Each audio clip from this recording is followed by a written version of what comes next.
Hello, hello. Welcome to Human Design Coffee Talk. And today we have Kip on, who is a self projected projector, and he is going to share all of his wisdom with us. Hello, hello.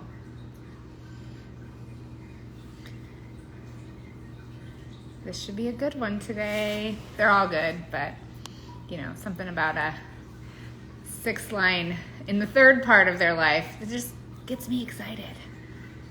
Hello, hello.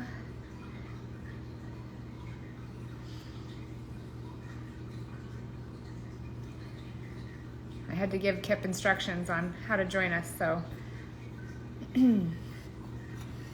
hoping that works. There's Teresa.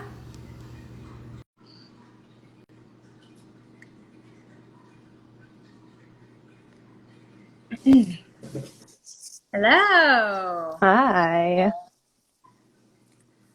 There's Kip. There he is.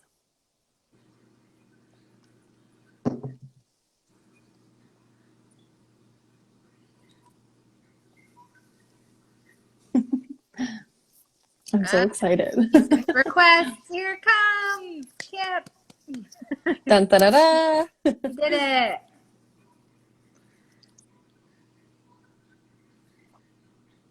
Should be Annie. Hey! Oh, yay! How are you How are ladies you? doing today? I'm You're doing doing great. good. Yeah, look how smiling and cheerful you all are. You must have had a cup of coffee already. Yeah. Maybe two. Oh man, I'm actually drinking tea today because I'm getting over some sort of flu thing. But Oh, yes, on the mend, feeling better, and so I'm there you excited go. to be on here talking There's, to you. there seems to be a lot of that stuff going around. I got knocked down for a couple of days and was forced to watch. I had to binge watch something, which I I, had to. which, well, I didn't. I couldn't do anything else, so I binge Right. watched that Wheel of Time, Oh. which is very fun. I read the books years ago. It's really pretty cool. Wheel of So Time. what's Wheel of Time? It's on, I think it's on Amazon. Yeah, Oh, all right. Amazon That might Prime. be what I do with the rest of my day after this. Yeah, that's what I did. I just couldn't do anything. I had no energy at all. Felt some kind of flu that's going around, I guess. I don't know. But anyway, it didn't get any worse than that. And gosh, what a bummer you have to spend half your day watching TV. I know, such a bummer. I know, especially if you're a projector, right? Right? It is kind Darn. of hard when you're a sacral because you're like, what? What do I do? Yeah. Can't do anything. Does that actually bother you, generators, really? I'd say it more bothers my mind because my mind is like, we should be doing things. And I was up at Brandy's and so I got taken care of. And now I'm at home and I'm like, oh, Oh, I have to find food and I have to clean my house. And so I'm just like, nope, not responding to anything. But my mind wants me to respond to things. So, oh, gotcha, gotcha. Yeah, Lisa's a generator, and it's interesting because she has this line. She's very scheduled, I guess you could say. She has routines. She has to eat at a certain time, and she has to go to bed at a certain time, and she has to get up at a certain time, and she has to start work at a certain time, and then when it's time to stop working, she has to stop working. So but she's got it all laid out. So she can be busy all the time. She needs to be busy, and then at night she can watch TV or whatever, and then repeat. What is it? Rinse and repeat over and over and over again. Whereas I'm not like that at all.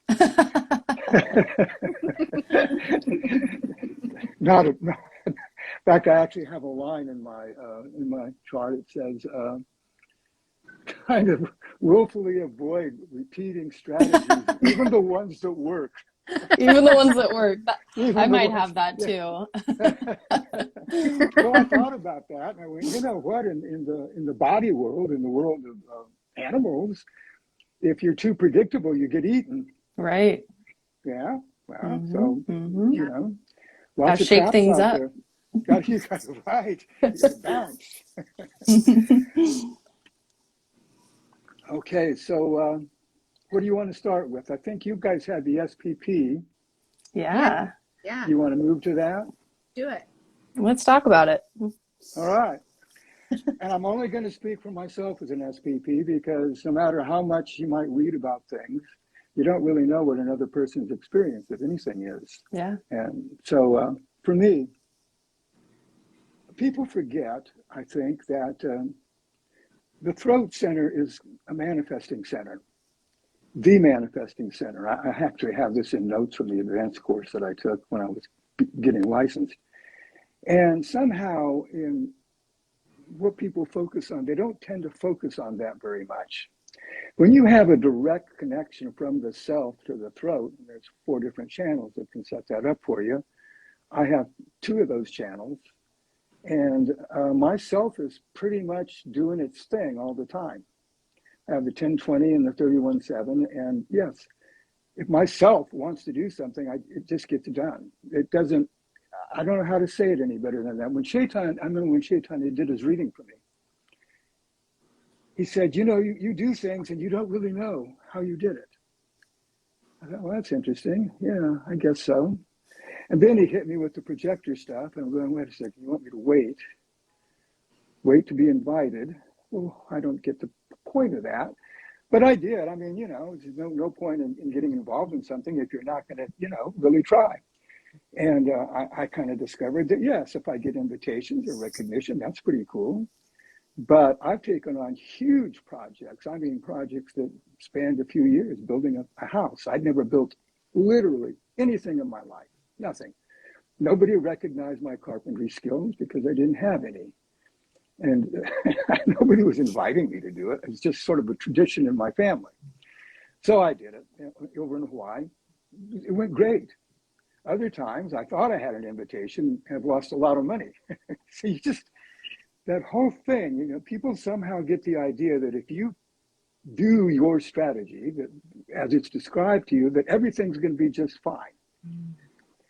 I think that's the problem. Life's not like that. Life is not always just fine. It just doesn't work that way.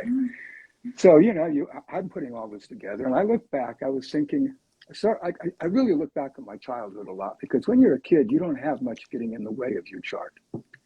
You're just doing your thing. And I have some great early memories. One, I was about 6, maybe, 6, I think. And my parents were friends with another couple. They had 3 kids, and they would drop me off at their house in the morning, my parents would, and I would walk to school with the other kids, because it was a pretty long walk. And then I would go home after school. And I remember being up at that house one day, and my parents were there also. So the adults were sitting inside. And for some reason, their kids weren't at home, and I was left to my own devices. That's probably not smart of the adults to do for somebody like me, because I walked outside. I'm in the backyard. You guys live where they have alleys between houses? Mm-hmm. Okay, so you know what I'm talking about. So that was one of those places. We don't have alleys where I live now. And I noticed that on the other side of the alley, there was this garage, and it was open. And there weren't any people things in there, no cars, it was some big cans of paint. Very big ones, and some paintbrushes. And I said, wow, what's that? And I guess the painter hadn't sealed the can up very tight or whatever. And I pulled the lid up, and wow, that's a cool color. What should I do with that? So I painted the walls.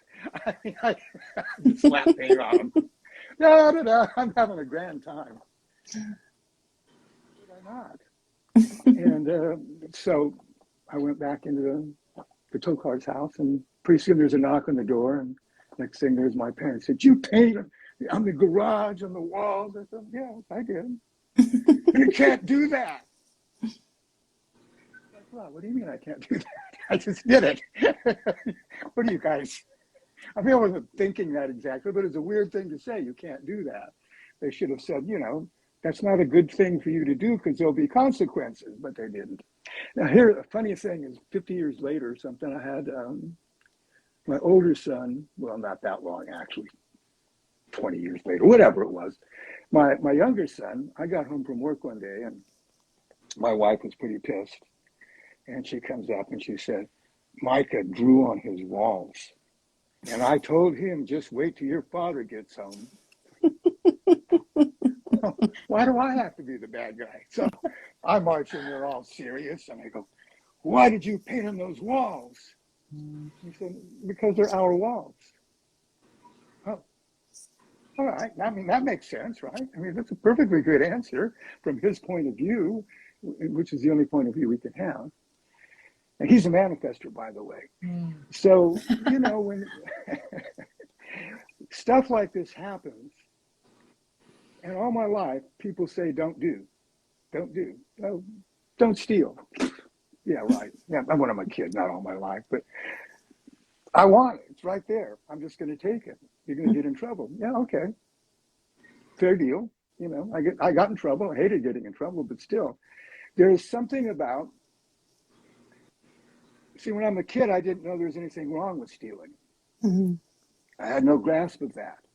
So I was just being as I was. Oh, I want that. Oh, I don't have any money. Well, let's slip it in the jacket and go. I can't do that anymore because that excuse me, channel 1020, commitment to higher principles. I really get in some bad situations if I do anything that I know I shouldn't do. Yeah. But that's the key. See, then it's myself. Myself is saying you ought not to do that. That's different than somebody else telling me that. And if I met my wife because of an invitation, not from her, but from some other people who came down and invited me to a wedding that I didn't really want to go to, but they made a personal trip and, you know, we really want you to come and all that. And so, oh, okay.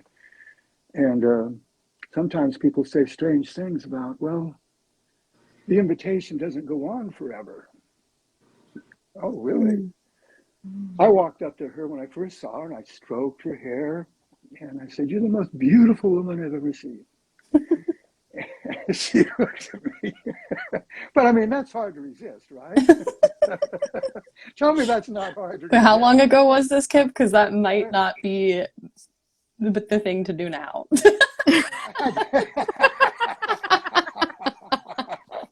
Thank God I'm not looking anymore. Huh? Anyway, she was okay with it. And we went out on a date. I asked her out on a date, and I took her to dinner at this very expensive restaurant, and I took her to see a Polynesian floor show. And there's this big line out in front. I'm going, oh God, I can't stand to stand in lines. So you ever see in the movie the guy that goes up to the doorman and kind of cleverly slips him, you know, $5 or $10 and gets let in? So I said, I'm going to try that. My God, it worked. I was so shocked. I just thought, I mean, what do I have to lose, right? I mean, I want to see the show. Again, there's no invitation for any of this. The guy let us in. And we're watching this show, and about halfway through it, I said, I'm in love with you. And she's cool as a cucumber. She said, are you sure it isn't lust?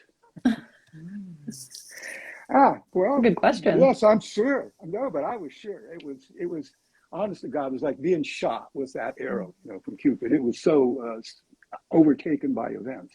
And we've been together a lot of years. She's a generator, and I'm the projector. She's a split definition, and I hook her up. The only difference between our charts, both of us have the defined ajna and defined throat and the defined self. She has the defined sacral. Between us, oh yes, we define the head because she has the 64 and the 63 and I have the 4. But we don't really have much of an impact on each other energetically, you know, which is very comfortable for both of us. And there's no emotional things to deal with. I mean, that's not quite a good way to say it. We have emotional stuff, but it's not like two emotional people being, and I'm not living with a drama queen, praise the Lord. I would not do well with that. Anyway. I guess we wouldn't be a good couple then, Kip, because... Oh, are you a drama queen? Oh, No. God, I'm so disappointed. I have the 1222. That's what my older son has, is the 1222. And you know. Well, people say about manifestors, they have a repelling aura. I go, Mm. God, my son doesn't, not at all. They're full of anger. My son's not at all. I mean, he's a really easygoing, easy to get along with person. And I don't think anybody ever gets mad at him. Well, his wife does, but that doesn't count, right? He hardly ever got in trouble. He was just, easygoing. He has a cool line though. It says it's that line called second class ticket. Doesn't need to be. He doesn't need to be seen important. He's perfectly happy doing his trip. Mm-hmm. He gets into his things and he does them, and he's just happy with that. So that's kind of cool. Anyway, back to the SPP. I've talked to a lot of SPPs, and the ones I've talked to, at any rate, agree with me that they do what they. It's when you use the word like I do, I don't know that you can legitimately say that that's self. I don't know what the self is exactly. I mean, I have a self identity. Is that the self narrative? I don't know. It's really a hard separation to make to figure out what it is. I just know that when that impetus is there, it's very clear, and that if I follow that impetus, everything is fine. I mean, it's gotten me out of some really difficult situations. I got lost one time coming back from I think you all know I used to train with Chetan. I studied with him for years, and he lived just 10 miles away. And first couple of times I went over there, the time was changed. We set our clocks back. So it was getting dark. And he lived kind of out on this place where it was not like in a city area, sort of rural, and no street signs. And I got lost. And oh man. And all these steep driveways going up to people's house. And I didn't feel out there, if I lived out there and somebody just came and knocked on my door at dark time, I would probably not be real. And yes, who is it? Keeping the door closed. So I thought, oh.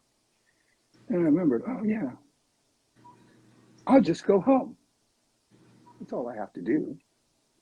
Poof, just like that. Worked out just fine. So it's hard to talk about this kind of thing because there doesn't seem to be any governing factor. There is something that happens inside of me that says, do this. And as long as it's not something, I don't get voices telling, I get my mind will tell me sometimes to do something wrong, but I've learned I'm not happy with that. So it just works when I follow it. Just do that. Mm-hmm. I do get in trouble, I think, when I decide mentally to do something. I had a friend, one of my oldest friends. We've been friends since we were 7 years old, so that's a long time. Hell, I don't know, 15 years ago or something, his oldest son was in a car accident and was paralyzed, quadriplegic. And this was in the early days. They called me and I sent them some money and we're getting things kind of organized. And I set up this whole system where they could go and have a private chat room just for themselves and whoever they wanted to invite to it, because there's a community of people who are quadriplegics. And I thought it would be a cool way for all these quadriplegics to kind of interconnect. And it took me some time. I'd never put one together, and it was very expensive software that somebody donated to me for that purpose. And I sent it to them, and they literally never used it. It was my mind had done this whole thing about, I'm going to set this up for them. And it just didn't have anything to do with anything from inside of me. I thought it would be a good idea for them to have that. So they're dealing with a kid who's, in the hospital on a different island, who's on a respirator, who's going through, you have no idea how consuming it is to have an event like that happen. Well, you do a little bit, Randy, right? With what happened, Yeah. But he was, they had to put the two, it was really hard for them. And here I am, and they're not computer people. They're sort of Jacobites, I guess you could say a little bit. But, it worked. They never used it. I thought, okay, maybe I should wait for invitations, but then I'll do something else. So I don't know, it's a funny thing. Somebody, I read someplace, was saying that, you self-projected authorities, you have to go and talk to people. And I said, what? I never heard that before. I mean, I've been in human design, as you know, for a really long time. I never heard Ross say it. I mean, he may have at some point, because God knows a number of words that come out of the man's mouth is just incredible. Blood all the time. But I didn't hear it. I didn't see it. I have lots of books from him and lots of tapes from him, CDs and all kinds of stuff. I never heard that. Chaitan certainly never said anything about it in the 3 years I studied with him. And I think somebody kind of got confused. I don't know who it was, but I mean, that's outer authority for mental projectors. Sometimes I might share with somebody that I'm going to do, but I don't go around. It's not like, the reflectors. They're supposed to take 28 days so they can hear all their thoughts about it by vocalizing them to somebody else. And so I read things like this and I go, well, I'd like people to know that, at least in terms of traditional human design, and I'm not saying that's the only human design or the best human design, but it's not, that wasn't part of the original human design. Well, of course, none of the types are part of the original human design. And I've always wondered a little bit, do either one of you know what it's like to be a projector? How would anybody know what it's like to be a projector other than a reflector? Mm-hmm. Right? Mm-hmm. So when, I don't even know how Ra knew it. He didn't get that information the same time he got the download about the whole thing. Which was that, like, wasn't that today or yesterday? I'm sorry? Like it's been like 35 years today or yesterday? Oh, right, yeah. He got the download, he says, in 1987. Which I think is like the anniversary of that is like today. Right. Now, Ra's younger than I am. Not by much, but a few years. And I only say that so you'll understand that we grew up in a particular time period, the hippies. And there were certain kinds of books being written, the Carlos Castaneda books. Timothy Leary was writing. There a lot of stuff was being written about, for example, the body. You got to make a distinction between mind and body. And we all were reading that. So I just assumed a lot of the stuff that Rock came away with was stuff that he got. I know he was taking LSD because he said so. He said it in print. He said it on tapes. I mean, I know he was. And gosh, I know what that's like. It's a lot of fun. I hope I don't blow anybody's mind with that, but you can really get into your body. I mean, you can literally feel every single photon hitting the skin from the sunlight. Whoa. You can really get into your body. I get what Ra's saying on this stuff, but you can't live like that. You can't live in this reality if you're in that one. That's why it's called a separate reality. It's fine to visit. But I know this, I've tried. I worked at a gas station for a while. I go in stoned. Okay, what's the next step here? Oh, man. Wow, look at that. Have you ever seen a puddle like that? Oh, yes, sir. I'll get your windshield. Excuse me. I was just drifting for a minute. And I had to drive out of the Garrapatta Canyon in Big Sur one time. Guy cut his foot, and we were all stoned. And all I could see was I was driving into the sunset, and there was dust on the windshield. Oh, that's such a light show. Oh, my God. And I'm driving down this twisty mountain road, and all I'm looking at is the light show on my windshield. But my body did it. It just took care of it. It's amazing what your body is capable of doing as long as you are not, fighting with it. And I just, for me, somehow, the whole SPP thing it's kind of like that. If you trust, if you believe, you're going to be as safe as you can be, which may not be all that safe, if you're jumping off a cliff, but if you're following it, you're going to be as safe as you can be. So I think it's really important. So it's so easy when you don't learn to ride a bicycle by reading a book. It doesn't work. You don't learn human design by reading human design. Yes, that's great. You give yourself something to think about. You go out into the world with that, and you can't even apply it, because if you're applying it, you're interfering. You just watch. Get your awareness hooked in there, so that you can actually believe that you can do the right thing for you to do without having to do anything.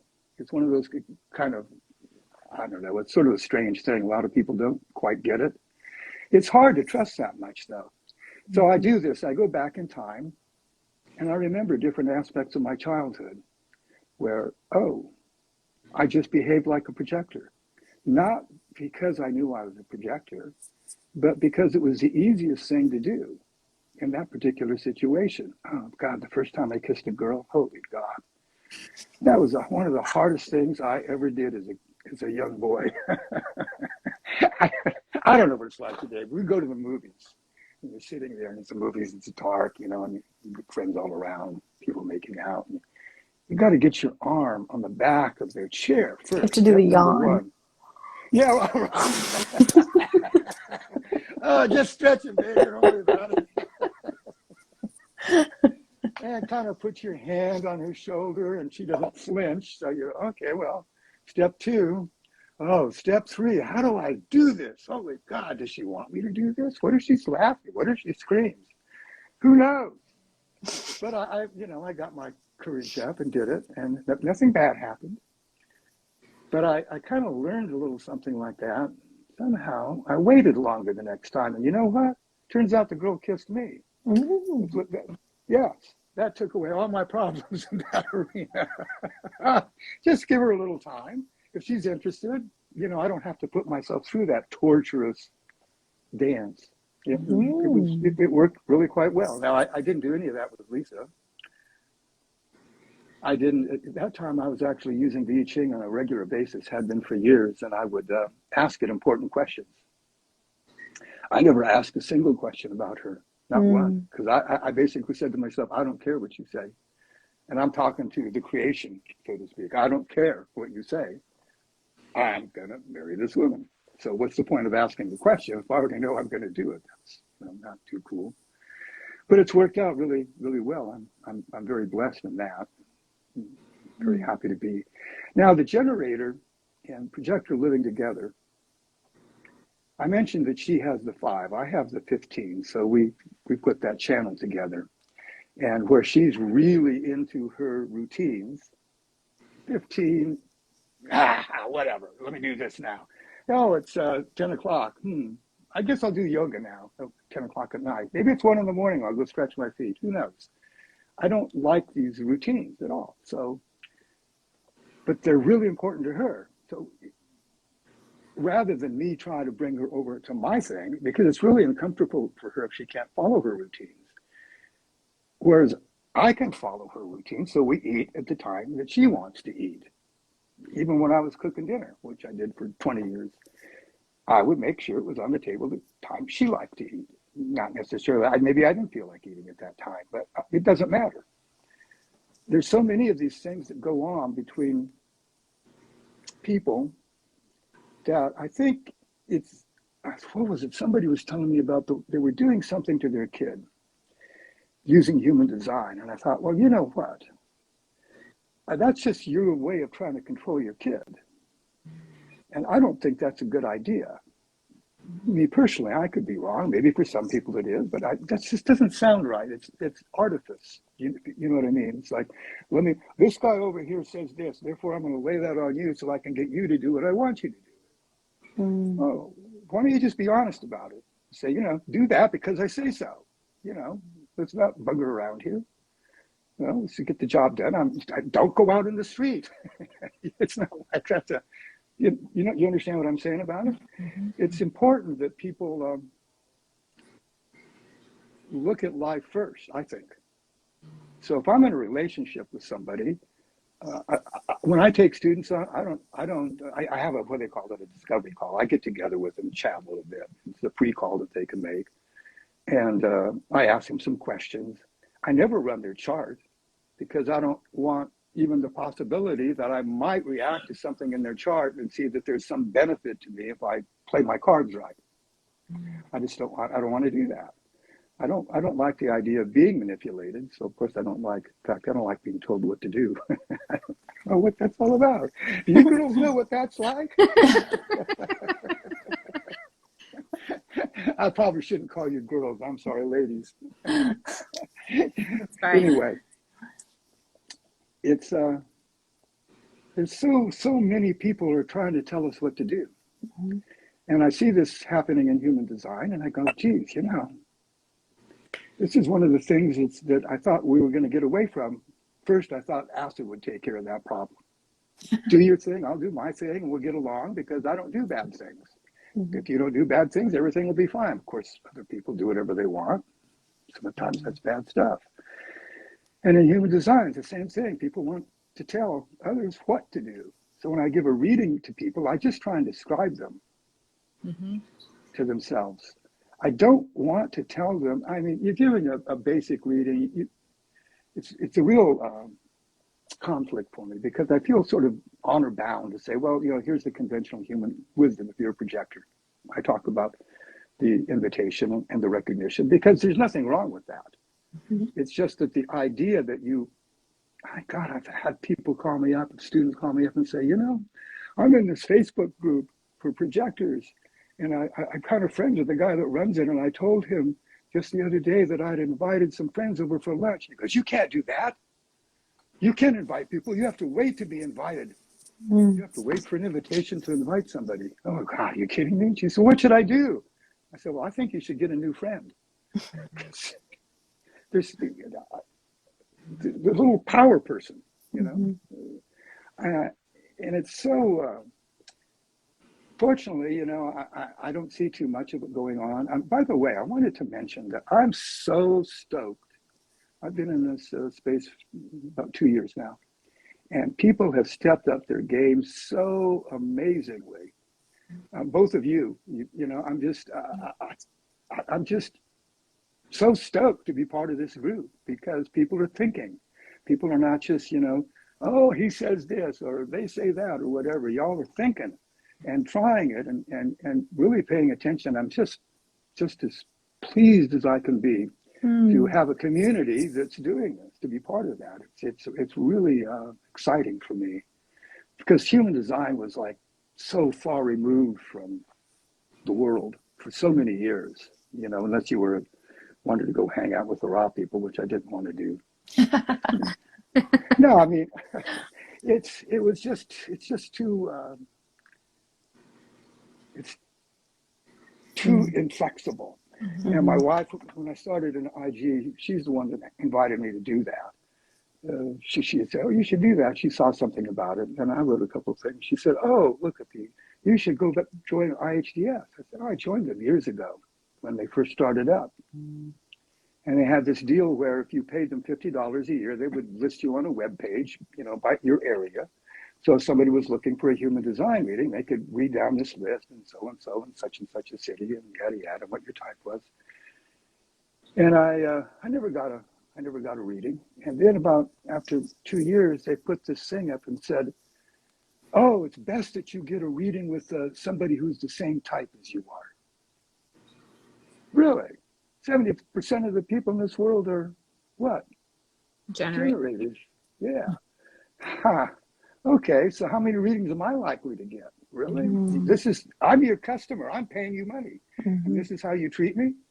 Nah, I don't think so. So I stopped. But she suggested I go back. So I went back and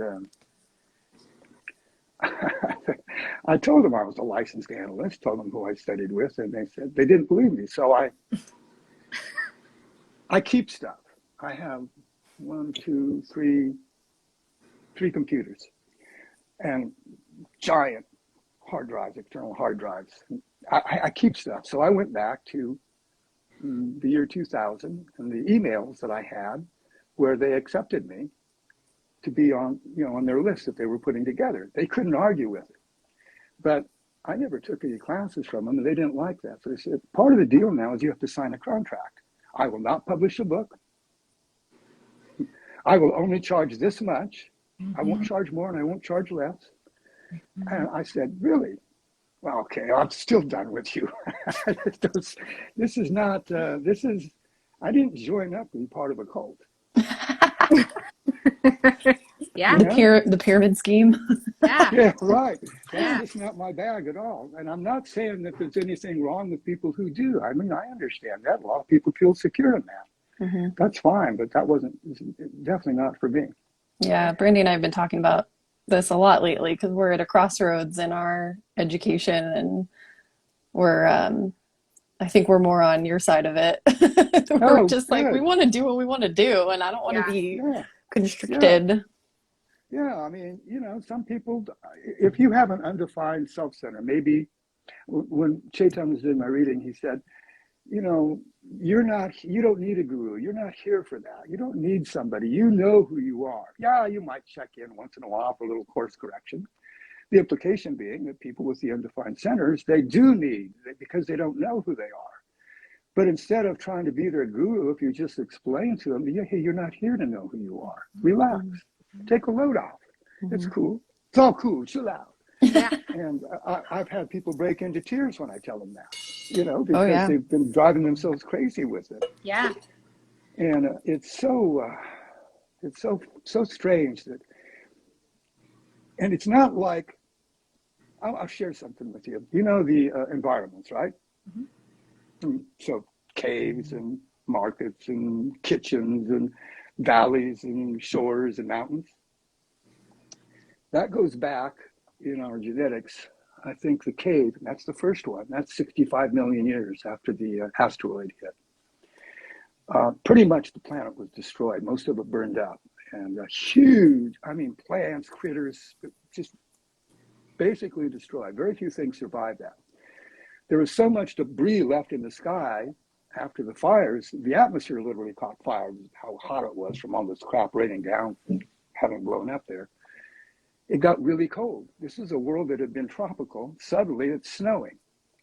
And most of these animals were not prepared to weather that kind of cold. Our little primate ancestor was, because it burrowed. Mm. And that's the first part in primates of a cave. Burrowing underground, because you've got that insulation between you and the snow, between you and the wind. And plus, it's kind of, they did it before that, but that's what saved them, because that was already there. You've got one way in, and you can defend it more easily. And if you look at all of those, as we have gone through immense upheavals, huge upheavals. At one point in time, the Mediterranean was empty. You can imagine what that did to the human population around there. And they weren't quite human then, but primates. I'll just use primates. What they had to go through, they had to leave. Huge migrations have been spawned because of changes in the environment. And one of the things we've mastered pretty well is migration. We're pretty good at being able to move from this place to that place and then adapting. A lot of creatures can't do that. So after, some millions of years, the things that did survive, they realized that more creatures were moving around, and they had to find a different niche. So some of them went into valleys. And then today, if you look at the gorillas, you have the mountain gorilla and the lowland gorilla. That's how long, this is evolution at work. Mm. If you look at kitchens, there's kitchens, wet kitchens and dry kitchens. And people didn't know how to cook just automatically. The theory, I've read some really interesting research on this, and the theory is that basically it starts with a big fire. And, people, hunter-gatherers, find this charred meat, and they start eating it, and they go, oh, I can chew this. It's not nearly as hard to chew. Primates, like the gorillas, all they eat is vegetation. That's why they have those huge jaws, great big giant jaws. It takes a lot of strength in your jaw to be able to eat that kind of stuff. Cooked meat, raw meat takes a lot of strength too. So, you've got tigers and lions, they got those big jaws and sharp teeth. But if it's cooked, it's very easy to eat, and it supercharges you with protein. Eventually, they figured out, of course, not something you figured out in a year or two, but they got the lay of the land eventually and figured out, oh, I can carry these hot embers and start a fire whenever I need it, and I can throw the piece of meat on there and get it to where it's edible. And then the whole thing with that's a dry kitchen. You're just roasting food, roasting your vegetables, roasting your meat. The wet kitchen, somebody goes, oh, How about throwing it in a pot of water? Now, they actually use baskets. But if the basket's full of water and it's on a low heat, which is how you like to cook if you're cooking stews and soups and stuff, that's what they did. And people would sit around and talk, and they would share knowledge, and they would share stories. And it was a very communal thing to do. And if somebody had a new idea, it was a great way to share it. The dry kitchen, they kind of evolved a little bit differently because they moved into things like metalworking. It's easier to cook something for a long period of time, letting it simmer, than if you have to stay there and watch the meat to make sure it doesn't burn away to a crisp. So they started working with metals, and that became sort of the dry kitchen environment. And when people talk about kitchens, all that's really, as far as I know, as far as I can tell, they're just talking about, oh, you're bringing a lot of different ingredients to the party, things that you might not have thought of. You're coming up with your own recipes. And to me, this is a lot of what human design, of course, I'm a wet kitchen, so, but I think this is kind of what human design is about, is different people bringing different stuff. Rock calls this the science of differentiation. Then he says, but you all have to live in this box here, the projector box, or the, whatever it is. I have a very hard time integrating those two things. Either we're different, uniquely different, or we're not. Mm-hmm. So it's kind of like, oh, I got a story for you guys, and I got a different story for you guys, depending on what you need. And I'm okay with that. But it's so easy for people to take stories that aren't the right story for them, just because they don't know how to discriminate. They don't know themselves well enough. And we make choices based on what we've already experienced. This is what makes change so hard. You think, oh, I'm going to change.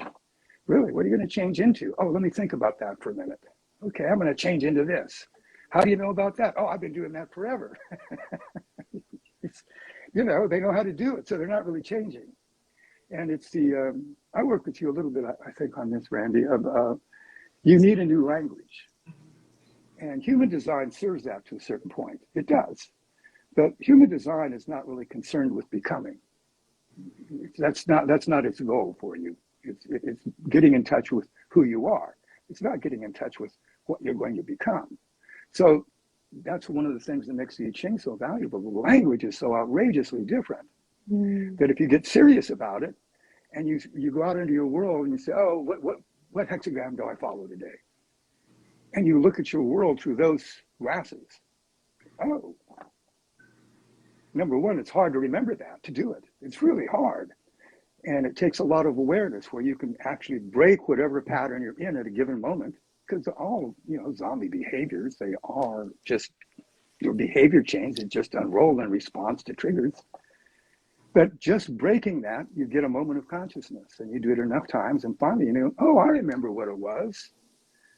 And you don't make much progress, but then you keep plugging away at it, and you go, oh, what principle of right action should I follow today? The marrying maiden. Fuck. That's just, what does it have to do with me? But it forces you with its language to get outside your box. Now I'm trying to become something I don't know anything about, that's just totally foreign. Not trying to become it, but trying to absorb it. What is this? What are they talking about here?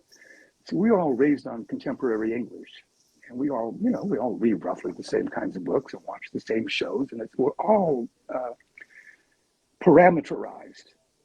And it's really difficult to break through that without, astrology works, the tarot cards work. There are all these occult things work for specifically the reason that the language is different. Mm-hmm. And if you follow it, then you start being differently. You start becoming. You get on board with that.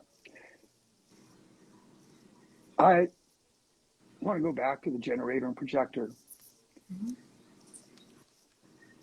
One of the things, some guy said something to the effect of, oh yes, if a projector and a generator are living together, here's what happens. The generator goes to bed and the poor projector can't go to bed, can't go to sleep. He's too wired, so he stays up really late. What's your point? You make that sound like a bad thing. I like to stay up late. It's not. I do. I like to stay up late because I can do my thing then, whatever it happens to be. She gets up early, does her thing. I stay up late. I do my thing. In between times, we're doing some of that, but also we're interacting with each other. So it's kind of everybody gets a space. Everybody gets to do what they need to do, and I don't see why this is a hard thing to grasp. Now, I understand that it is, but it's still hard for me to get that. Why don't you just be yourself? And not very few of us are really. The only thing I can think of offhand is the. I don't want to offend any of my friends, but that 2644 stuff, right? Control.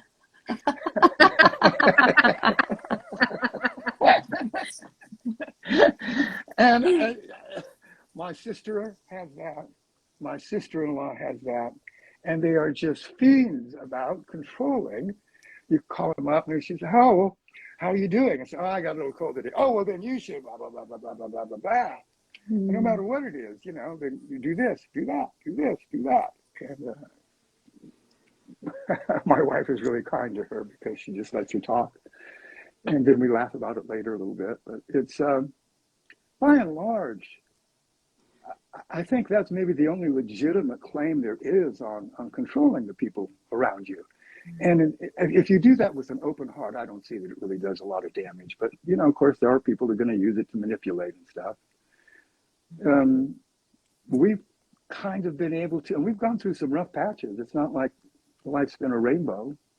We've had some hard patches, really difficult time. We've been together a long time. And so we just celebrated last month, 46 years. Wow. I know. And these are turning out to be really good years. So we used to sit around like in the mid 90s, early 90s, and we'd say, do you think we'll live to see the millennial change? We were serious too. We didn't know.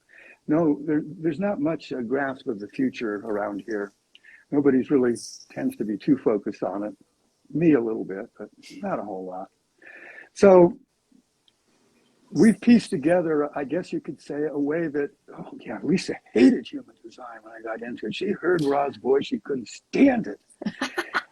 Jeez, every time I'd be listening to a tape, she'd be walking around the house kind of glowering. And I said, what's up? She says, well, he talks about generators like we're slaves.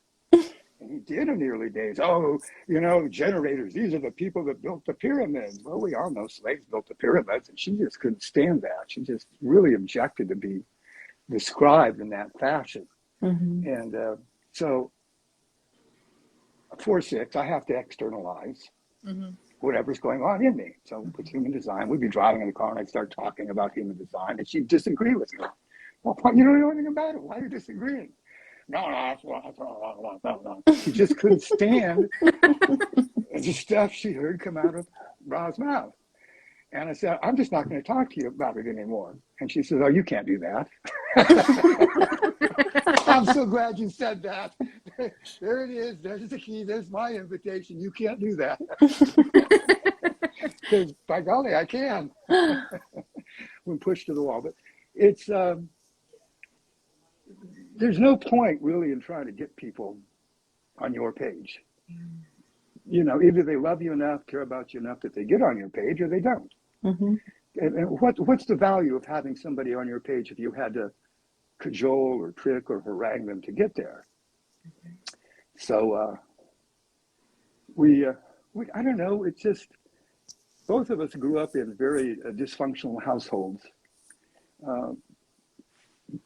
The other people, and so we didn't want any drama. We had plenty of it, but the first time I got angry with Lisa. Did you all see the post I did about emotions just recently? Yeah, the one that was talking about like communicating with emotions and. Yeah, where it's hard to talk about emotion you're having right now with the person with whom you're having it. It's much easier to talk about, I was really angry, or Bill was angry with Sally 6 months ago. That's easy to talk about. I was angry with Sally 2 years ago. That's pretty easy to talk about. oh, I was angry with you one time back in junior high school. Again, pretty easy. But to actually share with somebody, I'm angry with you right now. Or on the other side, if you go up to somebody and you say, God, I feel bad. Oh, things going to turn around. Everything's going to be all better. Who wants to hear that? Oh, some people have it worse than you do. Yeah, I know that. So what? So the capacity to express your emotions in an adult kind of way, I guess. Mm-hmm. I did that, and we weren't even married. We were living together, and I said to her one day, I'm angry with you. And she looked at me and she goes, really? I'm not angry with you. Oh, huh. Okay. It really took the wind out of my sails because I was raised in an angry house. So, it's easy to get angry and it's easy to stay angry and it's easy to magnify anger. But, she did something completely different, completely, totally different. She didn't need to change me. She didn't need to tell me I didn't have a reason to be angry or defend herself or anything. And we've always kind of built on those sort of things. When they come up, we'll talk about them. One of our agreements early on, never call the other person any names. Just don't do it. You can swear at them, Jesus, but don't call them names because you can't take it back. If it gets said and heard, then it was always said and was always heard, and who needs it? Mm-hmm. Mostly, I like being lit up by generators. I enjoy it, except for the crappy generators, but I don't hang out with crappy people anymore. Oh, you laugh, but there are some crappy people in the world, 30 Mm-hmm. years, first 30 years, third line in it. Mm-hmm. Yeah. Right? There's some real crappy people out there. But most of the people that I know, and one of the things I like about this community, very rarely do I see any behavior on here that I really object to. Mm-hmm. People seem to treat each other. Maybe, of course, my wife she goes through the feed in the morning when she gets up and she says, he would be interested in this. Mm. And she selects stuff for me. So she leaves a lot of stuff out because who can look at everything on the feed on, in a given morning. Mm-hmm. And then in the afternoon, I come out and we go through some of that stuff together, which is, another way of, she and I work really well together for the first time in our marriage. We were always happy together, but we didn't do well on projects together. Mm-hmm. And it was our first Christmas. We got married on December 21st. So we were getting ready we wanted to make Christmas cards to send out to people as a couple. We weren't married yet, but it was, a couple of weeks away. And my dad's a graphic artist and I've done a lot of graphic art. And so I had these materials that you could use, and I'm laying out this stuff and it's very precise. And she's just slapping stuff on the paper. Her mom is a painter. Her stepdad's a painter. Her mom is a very good painter, but it's a much freer style. And so here I am and I'm, what are you doing? It doesn't look right. Because it's, askew. It's not straight up and down. It's not level across there. And she said, what difference does that make? Well, it's just not right. And so we never made Christmas cards again. Gotta pick and choose your projects. Right, exactly. We had trouble cooking together too because our methods are very different. Mm. Working on Instagram together, well, for a while it was because I'm just not used to letting somebody else make decisions for me. But she does all the artwork. Mm. She does all the covers for the posts. She does all the covers for the stories. And, I think she's really good at it. Mm-hmm. And she's just happy as can be. She's just so stoked of all her life. She had to, like most of us, make a living and do stuff to bring on a paycheck. But she's really happy now. I'm really happy now. And so we get to be happy together. And if we had spent too much time saying, oh, well, you're a generator and you have to do this, and I don't like you to do that because it affects me this way. Well, too bad. Mm-hmm. And it's not like we didn't go through that period. I remember one thing. I would ask her to, it's very hard for me to find pants that are the right legs. They almost always have to be taken up a bit. And I would ask her to do it. And so she would put your pants on. Okay. And I would roll the cup up to where I wanted. So you can't have it up there. It looks like you're wearing high water pants. I said, that's not. So she'd do it where I wanted it, and I was happy. But every single solitary time, for years, every single solitary time, she tried to get me to change it. Finally, I said, okay, I'm not going to change. That's where I like my pants. But I'm not going to ask you to do them anymore because that's probably not fair. So I just take them to a tailor. In other words, there's so many workarounds for these little things that bug us. There's so many other ways to accomplish your goal, to get what you need without foisting it off on the other person and saying, oh, I mean, she's pretty structured. So, okay, all right, that's cool. It's people work at it too hard, I guess is what I'm trying to say. Trying to make yourself use human design to make something work, whether it's with your spouse, your partner, your kids, your siblings. As a kid, I didn't have to work very hard to have, I didn't have a load of friends. I'm not a very sociable person, but I had friends and I was just me. They were just them. We didn't, if we had an argument, we had an argument. The next day, as though it never happened. Like your dog shakes it off, just like that. And it's so strange. People get so, this is the useless thinking that we're always talking about. Oh my God. Oh, let's see now. What if I say this? What if he doesn't like it? What if he says something I don't like? I'm going to have to call him on that because, I'm just not putting up with that shit. Oh, I can't believe he did this. He said it. He actually did it. Okay, now I've got to do this. Whoa. That's just a behavior. That's a mental behavior pattern. And it stokes the emotions. You get a little feedback loop going there. Oh, yeah, we're alive.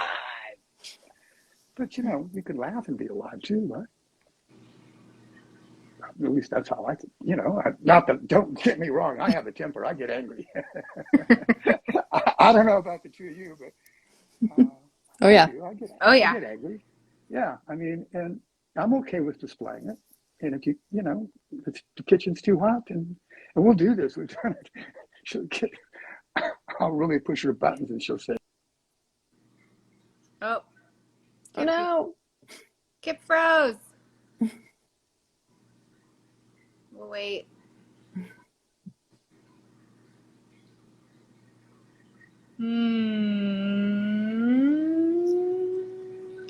Come back. Come back, Kip.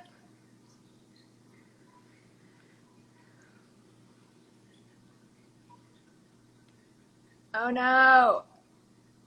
No. Oh No. Where'd he go?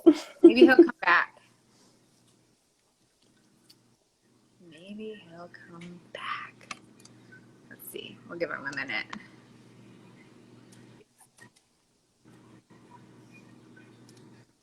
SPPs or something else, man. Yeah.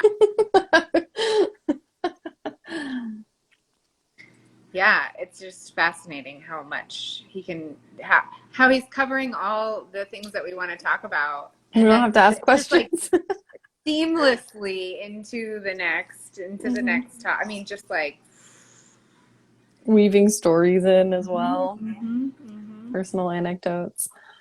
Yeah. It's fascinating to hear. Give him another minute, see if he hops back in. Something happened with his connection. He's working on it. Okay. Perfect. Is that Lisa? It's who, Lisa? Style art muse? Oh, maybe. I was going to ask him about his graphics too, and who was doing his graphics. So, and he even included that. I know. There SPP is Self Projected Projector. Mm-hmm. So. Quietest I've heard you too. Amy says it's the quietest she's heard us in a while. Yeah, that's what happens, man. When Kip's talking, it's just like. Yeah, I'm just like locked in. Yeah. Not much for me to say. Except to make, all covered. Yeah, except to make jokes with him. And that's all.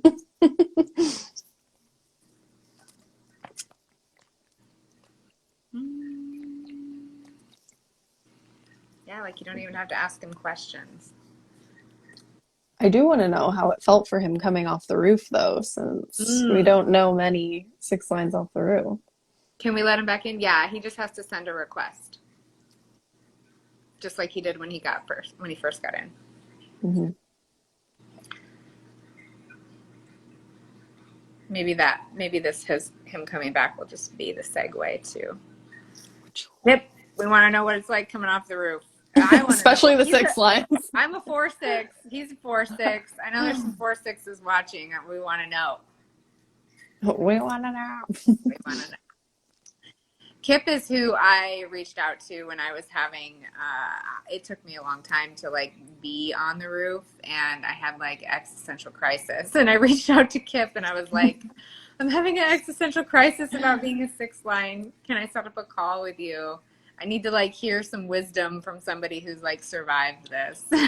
Yeah, that night you called me crying at your hotel and you're like, I don't know. I need to talk to a six line off the roof. And I was like, Yeah. the only one I know is Kip. Yeah. And then you were like, I kept seeing his face. Yeah.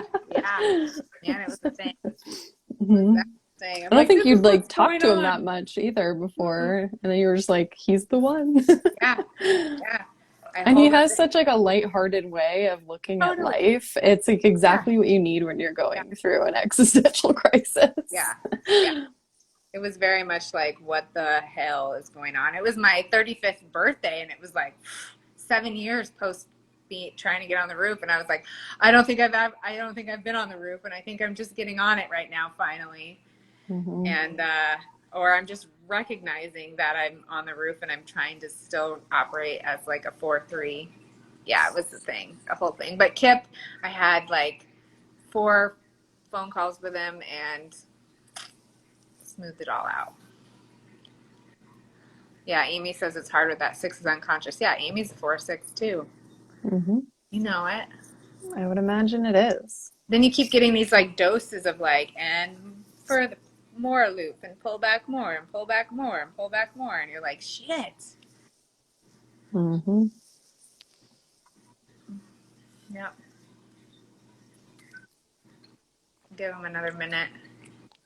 Mom, that's a 4'6" in her 50s. Yeah, it is what it is. Yeah, totally. Absolutely. Let's see.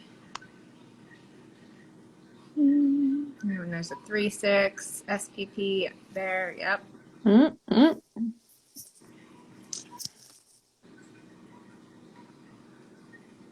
No worries. We'll wait. Yeah, he's worth it.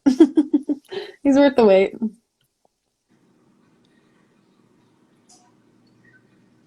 I love hearing him talk about Lisa. It's so romantic. I'm like, oh. And I just think, I didn't know that they worked together on his Instagram. I think that's the most precious thing ever. Yeah. Makes me, like, that little detail just makes me enjoy his content even more than I already do.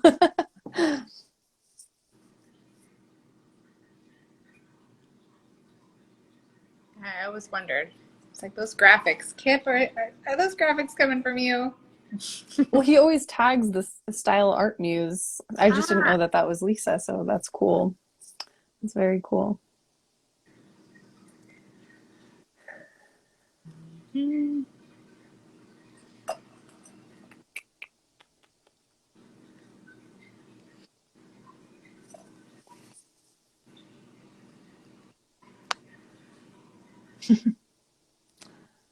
I think there's a lot of us that are hopeless romantics on here. I would say especially the 6 lines. Even when y'all don't want to admit it. Yeah.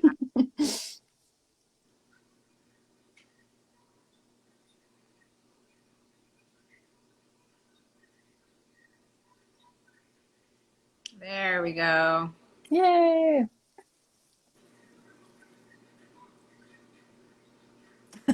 You wait, the Grinch will come back. God, I don't know what that was. You're back. You're back.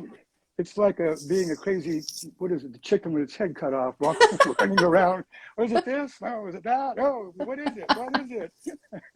It was just a little intermission, that's all. Now we're ready to get back. Right. It was funny because I could see you guys and I could hear you. Weird. So, yeah, you kept saying, give him another minute. And I did hear somebody say something about wanting to know about coming off the roof. Mm-hmm. Yeah. Yeah, let's get into it. Okay. That's a really interesting subject matter. You have to keep in mind, I'm a unconscious sixth line, Mm-hmm. so what do I know? It's all based on reflection, looking back, and maybe this is what it is, because I'm not aware of it when it's happening. Mm-hmm. But I think it's kind of like this. There was a time, my 20s, 30s, where I was shy is not the right word. It's just that I didn't know how to arrange myself in such a way that I could connect with other people easily. Mm. So I would walk up. I remember being really stoned and acid one time. A couple of my friends were standing around talking, and I walked up and I stood there for a minute, kind of, watching the tennis match between them of words. And they kept looking at me really weird, and then they just walked away. Oh, I wonder what I did. Um, Being on the roof is really, Lisa's a 6'2". So some of my knowledge that I have about the six, she doesn't like to interact with people. She doesn't, she goes to the grocery store. She doesn't want to talk to the people, the checkout stand. She just doesn't want to do it. She's a 6'2", so she really doesn't want to do that kind of stuff. She's busy doing her own thing. And where when I go, stores that I go to, I know these people after a while, and I go, oh, hey, Anna, how you doing today? Yada, yada, and interacting with them. So for me, I think that's what the coming down off the roof was, that I reached a different stage in my life where, and as I recall, it happened sometime in my 40s. And oh, yes, this is really interesting. I hadn't thought about this in a long time.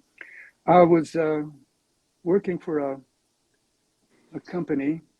I was kind of far up the ranks, I guess you could say. It was a small company, but, I was sort of the vice president of information systems. But more importantly, I was sort of the owner's right-hand man. I did all kinds. I had like a minister with no portfolio. So he would just have me take care of stuff that he needed taken care of.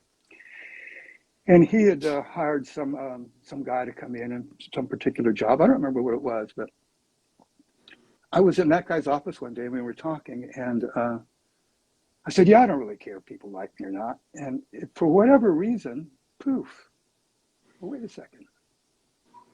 I don't think that's true. I think I actually do care. But I had never wanted to admit it to myself, because if they didn't like me, then of course I would feel very hurt, very rejected. And I'd had enough of that, right out of the gate. So I think I just kept that hidden away. Now, but maybe it's because of that sixth line too, of being aloof. Yeah, I don't know what's going to happen. Third line stuff. I don't know what I'm bumping into. Who knows? I really didn't have an easy understanding of life. I had to fight for every bit of it. I really had to get involved with a lot of stuff. I was so fortunate. I had so many really, really good mentors. Pretty famous men who took an interest in me and were useful to me in various fields, and it made a big difference, because some people have this natural, I guess maybe if you're emotionally defined, maybe there's this natural, because my daughter's emotionally defined and she's no better at it. On the surface she is, but not really. She can't sustain a relationship. It's just some people seem to, I don't know what it is. I'm just tossing stuff out there, see what sticks. Coming to that conclusion, and I realized that I probably could have come off the roof earlier, but I just, by then I was pretty set in that. Don't get too close to people. Don't let them know that you want to be liked. I was easy to pick a fight with, and I was the company I worked with. I'm dressed in a suit all the time, and this other guy there, Dave Gross, and believe me, his last name was really appropriate. He was a gross human being. He was in charge of collections. He would make some of the women that worked for him cry. And I just couldn't stand that. I really didn't like it. And he was a bully is what he was. And he I'd called a meeting for something because I did run the whole data processing department, even though there was a vice president of that. I was still the one that was running it. And he came in and he got up on the table and he lay down on the table for a meeting. He was very jealous of the fact that I'd established this relationship with Alex, the owner. And David, please get down off the table. And he did, but quite begrudgingly. And at some point in time, he said something to me and I just blew it. You get a picture. I'm dressed in a suit, tie. Let's go outside right now, you and me. You think you can treat me like this? Let me show you something. And I was aghast at myself. I mean, business. But he was such a butthead. And the next day I said, hey, look, I'm sorry about that. It's not really you. Really it is, but I'm going to tell you it's not really you, it's me. But, he never did anything like that again to me. And because it's not right, to allow yourself to be treated that way. You're not supposed to get emotional. Sure, I know that, but if people don't back down just out of courtesy, and, I didn't have much of a stake in a relationship with him, so it was okay. Being off the roof has grown a lot more the past, I think part of it is joining this community. I've never been with people like me. I mean, all the friends that I've had, none of them interested in human design, none of them interested in, and most of them are hippies, but they're just not interested in, transformation. They don't care about what Alan Watts says. They don't care about Castaneda. They don't read that stuff. Their moment in the sun was they were living on the island of Kauai in a place called Taylor Camp. It was owned by Elizabeth Taylor's brother, Howard Taylor. And they went around naked. It was right on the beach, and they built tree houses in the trees, and it was this beautiful communal kind of lifestyle, and got their food stamps, and that's the high point of their life. They really, really like that. It's what they look back at with longing, and that's never going to happen again. The state forced them. It was kind of famous. They actually, National Geographic did an article about it because they burned the camp down. The state forced them out and burned it down. But I mean, these were people that, you would think, given the, common backgrounds and so on, that they would have been interested. But no interest in the I Ching or tarot or any of this stuff. It's hard to really come down off the roof if you're not with people that you want to spend time with when you're not up on the roof, It's hard. And, because they've been friends for some time, like one of them was that guy that I've known for 70 years. So it's, for me, that was kind of what it was like. Suddenly, I realized that I did want to be liked, and I was okay with that.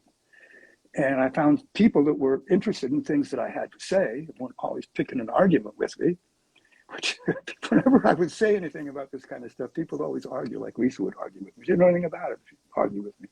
And then they say, oh, you really like to argue. I'm just good at it. I really like to do it. Sorry if that offends you, but I'm really good at arguing. Oh my gosh, that's how I feel about it.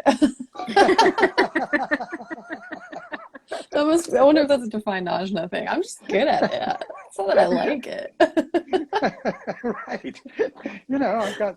I've got the channel logic. I got a whole bunch of that stuff actually. So yeah, I'm really good at it. And most people can't follow 6 thoughts in a row. That's it. They're done. They don't remember what the first thought was. So it's easy to tie them up in knots. And okay, did I enjoy it a little bit? I kind of did. They look so funny. They look funny. They just get so, what's going on? But it's not really, on a deeper level, it's not really that satisfying to be like that. I mean, who wants to do that? The role model thing, I never in my life ever thought of myself as a role model. Once I started this business with a friend who had been the stage manager at the Guthrie Theater and a couple of famous theaters, one in Washington, D.C. and one in Guthrie Theater, I think is in Minnesota, someplace like that.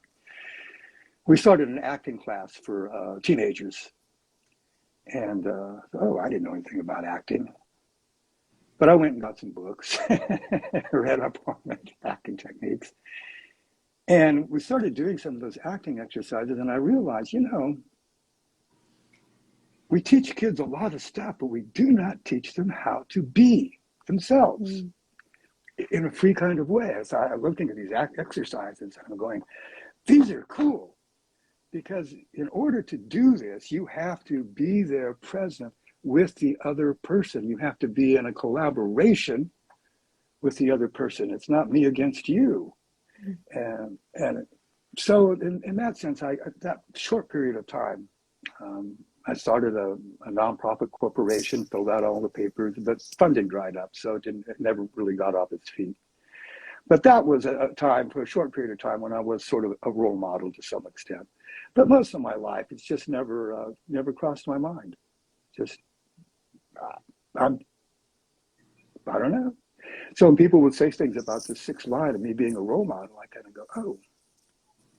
And it's interesting because I actually do think I don't think I've had an argument here yet. And it's partially because I've made a conscious decision. I'm not the human design police. You say something wrong, I'm not going to tell you it's wrong. I'm not going to disagree with you. It's, that's what you think. That's cool. I hope that people model that behavior. I mean, I hope they follow that behavior because it's this is not like, human design is not much like anything else.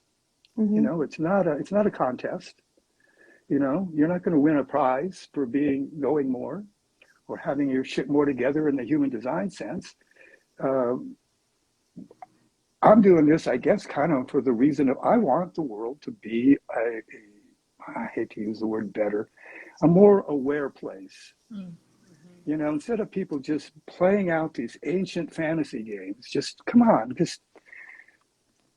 just try and be here a little bit, so you can behave a little bit better, and not cause so much chaos.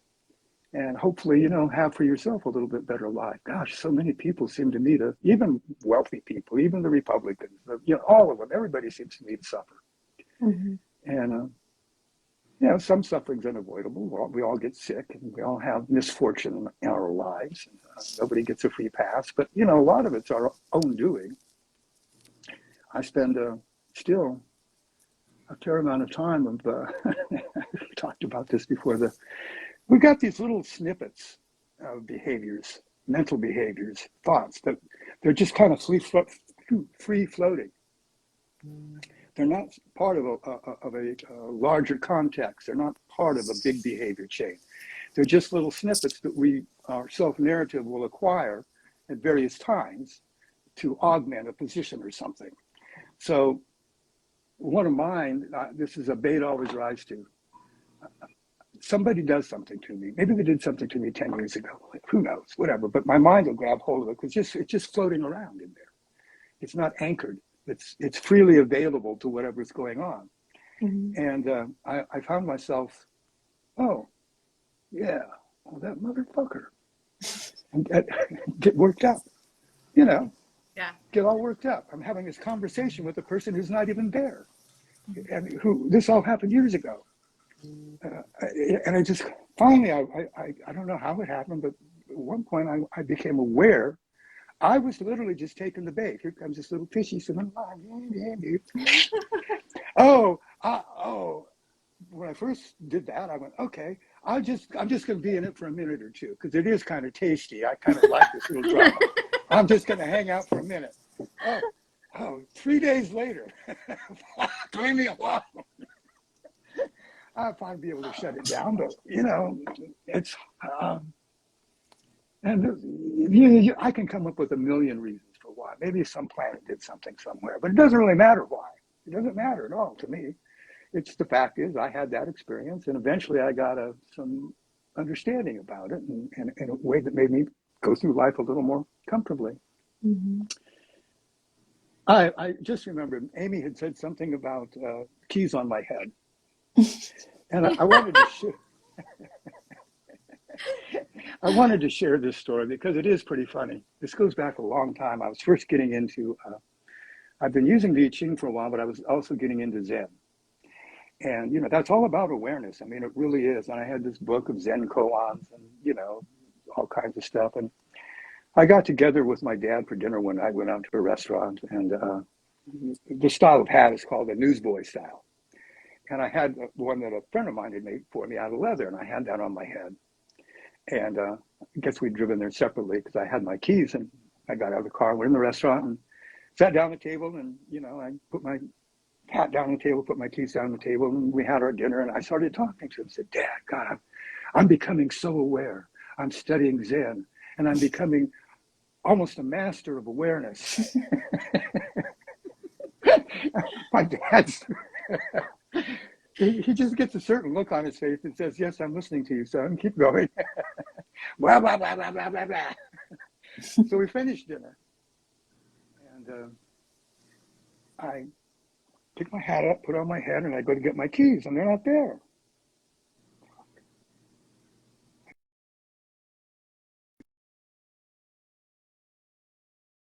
And my dad's looking at me, what are you doing? I said, I'm trying to find my keys. Me, the master of awareness, can't find his keys. All of a sudden, God, I take my hat off. I didn't set him on the table, I set him inside my hat, and I took my hat up like that. Master of awareness. It was very humbling. It's good to have a sense of humor about this kind of stuff. We all fuck up in life, we all do. And it just seems like I didn't have a sense of humor this morning because I was having a hard time getting into our meeting. I was clicking on the wrong picture. Remember what I said in that little voice message? I said, I was kidding you. He said, oh, this is very technical and so on. And then I laughed. No, I'm sure I can follow these. He's like, I can do it. I'm sure. I can do it. 3 steps to it. I couldn't do it. We all have our strengths. I don't know. And then I thought, okay, well, it's no problem. I'll just go and I'll listen to your message again. It wouldn't play. Oh. I used I don't know what it was. And it wouldn't play for Lisa either. Sometimes I thought it was the iPad because the iPad, in terms of the sound, sometimes it just doesn't work well. It doesn't play nice with Instagram. But she couldn't get it to work on her end. So we're both sitting there and she's going, well, push here. And I start getting stress. Oh my God, there's that, stress. And she pats my leg and says, calm down, it's gonna be okay. And she figures it out. And she's actually the one that figured out how to get back in here too. I didn't want to give her major credit. Oh, thank you, Lisa. Yeah, thank you, Lisa. Thank you, Kip. Oh, yeah. Thank you for coming on and joining us today and sharing all of your wisdom. Oh, thank you for the opportunity. I like both of you quite a lot. I'm sure you know that. And appreciate, I'm so glad you two got together, I have to say. Maybe it seems like a recent thing, I don't know, but yeah. And you just seem to really click nicely. We do. You really take a lot of joy from each other and in each other. And that it just shows up, and it's just it's really a nice thing to see. I'm so happy for you and happy for me that I get to join it and experience it. It's a lot of fun. Teresa bridges my split. Oh. And I'm single definition though, so I'm just like, hey. Yes. I don't know what it's like to be a split definition. I'm single. I've talked to Lisa about it, and the best she can come up with is just a little bit more comfortable when you're here. Yeah. Yeah. Okay. Cool. Yeah. Well, lucky you, because I'm always here. Like, I like being here, so.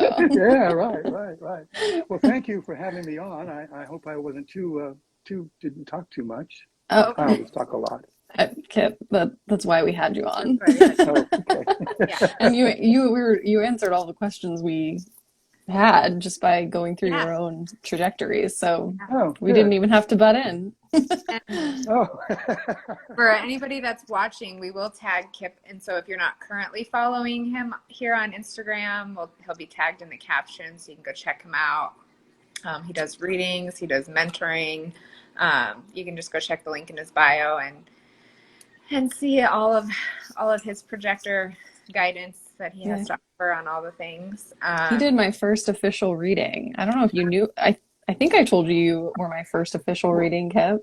you know, I've never done a reading like yours before or since.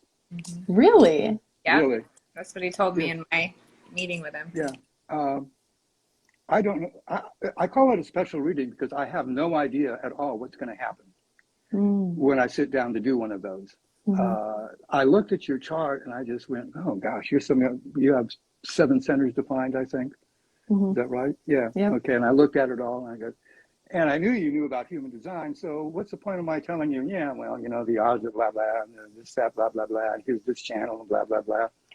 So I was looking for some way that I could, be of service, so to speak, and say some things to you that you may not have thought of or looked at it that way.